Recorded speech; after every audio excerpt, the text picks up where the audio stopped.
Theory of circle and triangle यानी नजरिया दायरा और तकोन जो है तसव्वुफ का एक ऐसा बाब जो है जो रूहानी इल्म के अंदर पेश आने वाले मसाइल पेचीदगियों को हल करने में मदद देता है। रूहानी हस्तियों ने जो है दायरे के कानून को जो है रूहानी इल्म के अंदर जगह जगह इस्तेमाल किया और रूहानी इस्तिलाहात को समझने के लिए इससे बहुत ज़्यादा मदद ली है। मसलन रूह हैवानी, रूह इंसानी और रूह आज़म जो है ये दायरों की शक्ल में काम करती है। इनको सराब करने वाली जो है अनवारात और तजल्लियात की जो लहरें जो हैं, जिनको नहर तस्वीर कहते हैं, नहर तजरीद कहते हैं, नहर तशहीद कहते हैं या नहर तजहीर का नाम दिया जाता है, ये लहरें भी जो हैं या नहरें जो हैं ये दायरों की शक्ल में ही काम करती हैं और इनसे बनने वाले आलमीन जो हैं और या मुकामात जो हैं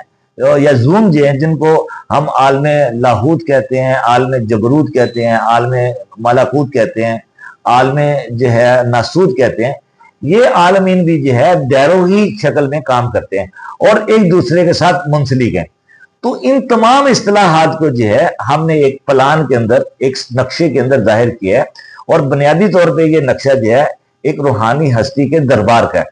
और उस रूहानी हस्ती के दरबार के अंदर जो है हमने रूहानी की तमाम इस्तिलाहात को जो है मद्देनजर रखते हुए इसको डिजाइन किया और इसकी जो खास अहम बात यह है, इसके डिजाइनिंग के अंदर जो है 9 का हिस्सा और या 9 का अदद जो है वो गालिब नजर आता है।